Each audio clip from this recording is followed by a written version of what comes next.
A man sits in a hospital bed. His leg is gone. Not from war, not from an accident, not from some tragic twist of fate, from football. 70 surgeries. 7-0.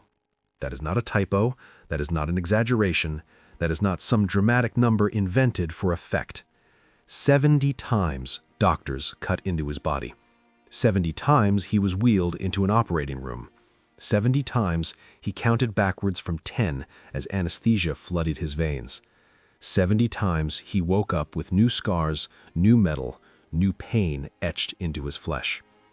And when you hear what position he played, you will not believe it. Because he was not a running back taking vicious hits in the open field. He was not a quarterback getting blindsided by 300-pound defenders hungry for blood.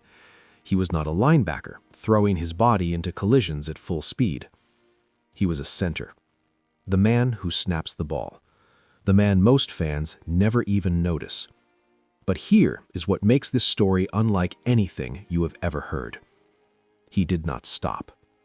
Game after game, season after season, decade after decade. When doctors told him to rest, he ignored them.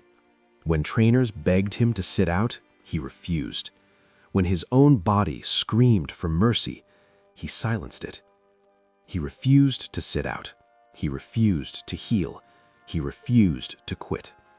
And by the time his career ended, his body was no longer human.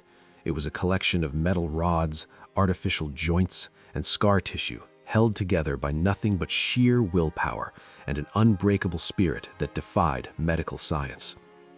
This is the story of the most physically destroyed athlete in professional sports history.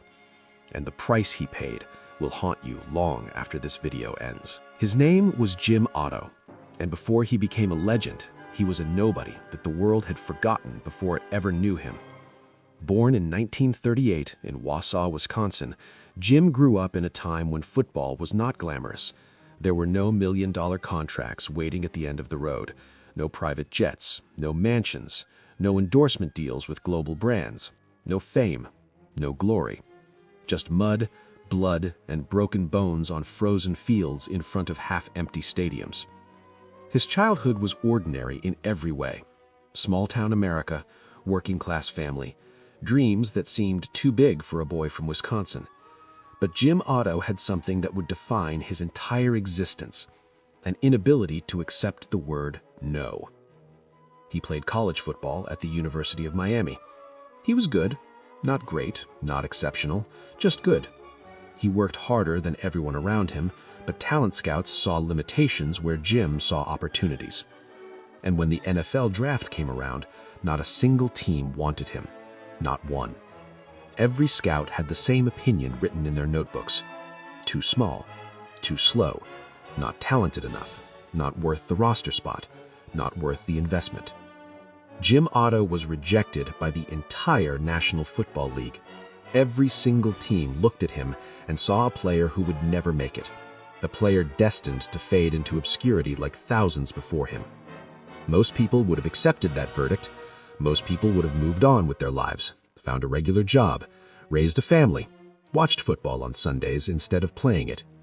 But Jim Otto was not most people. In 1960, something happened that would change his life forever. A new league was born, the American Football League. It was seen as inferior, a joke, a collection of reject players and desperate owners trying to compete with the mighty NFL. And a brand new team called the Oakland Raiders decided to take a chance on this unwanted player from Wisconsin. They offered him a contract, not because they believed in him, but because they needed bodies. They needed anyone willing to play. Jim Otto did not just make the team, he became the starting center. And what happened next defies all logic, all medical understanding, and all reasonable expectations of the human body. For 15 consecutive seasons, Jim Otto never missed a single game. Not one. Let that sink in for a moment. 15 years. 210 games in a row. Through broken noses, through cracked ribs, through torn ligaments that should have ended careers, through fractures that would sideline any normal human being for months. He played through all of it. Every single snap, every single game, every single season. Picture this scene. It is the middle of a crucial game. The Raiders need this win. The crowd is roaring. The pressure is immense. Jim Otto drops into his stance. The ball is snapped. Bodies collide with devastating force. And then it happens. A defender's helmet crashes directly into Jim Otto's face. The crack is audible. His nose explodes. Blood immediately starts pouring down his face, mixing with sweat and dirt, turning his jersey into a crimson mess. The trainers rush onto the field. The crowd goes quiet. Any reasonable person would leave the game. Any sane athlete would sit out and let the medical staff do their job. Any normal human being would accept that bones need time to heal. Jim Otto looked at the trainers with blood streaming down his chin and said 4 words that would define his entire career. "Tape it up, now." They taped his broken nose to his helmet. They stuffed gauze into his nostrils. They wiped the blood from his eyes. And Jim Otto returned to his position. He finished the game. He started the next game. And the game after that. And the game after that. This was not an isolated incident. This was not a single moment of extraordinary courage. This was his entire career. This was who Jim Otto was at his core. He broke his nose so many times the doctors genuinely lost count. Some estimates suggest over 15 separate fractures to his face alone. His nose was reconstructed so often that it barely resembled its original shape. Photographs from different years of his career show a face that kept changing, kept healing, kept breaking again. But his nose was nothing compared to what was happening below. The real destruction was taking place where nobody could see it. His knees were being systematically destroyed.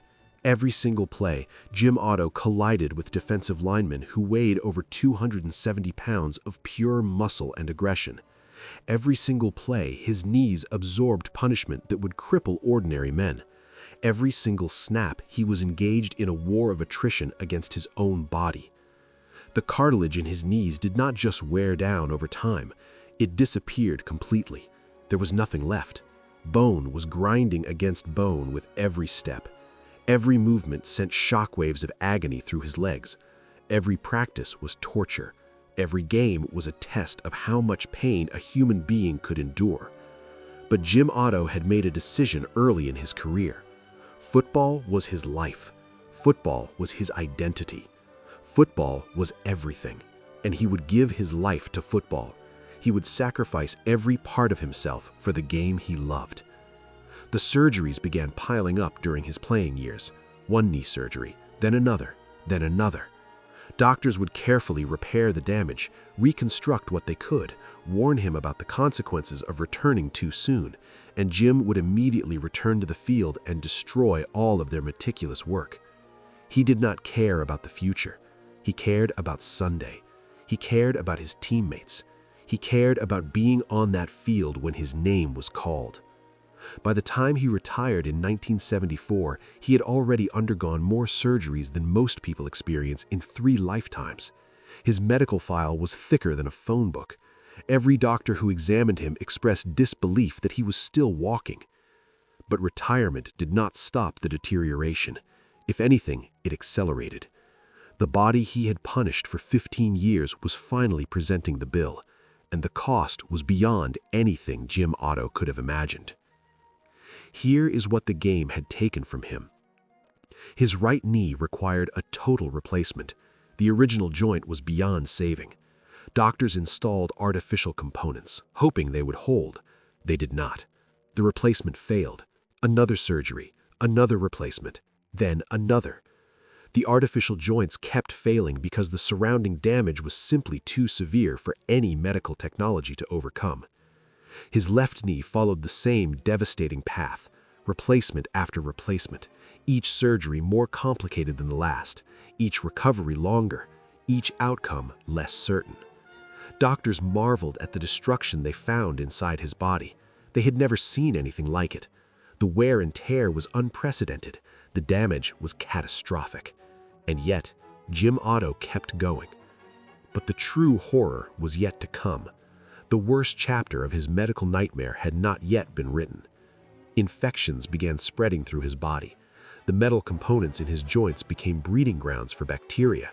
These were not minor infections that antibiotics could easily handle.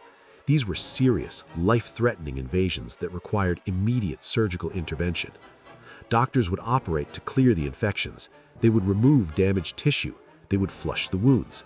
They would prescribe the strongest antibiotics available, and the infections would return, sometimes within weeks, sometimes within months, but they always returned.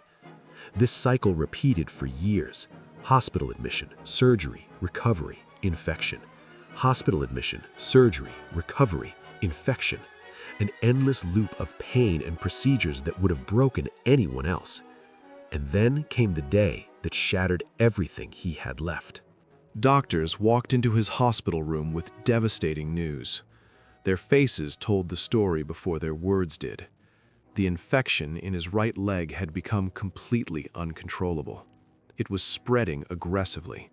Standard treatments had failed. Every option had been exhausted. If they did not act immediately, the infection would reach his vital organs. It would enter his bloodstream. It would kill him.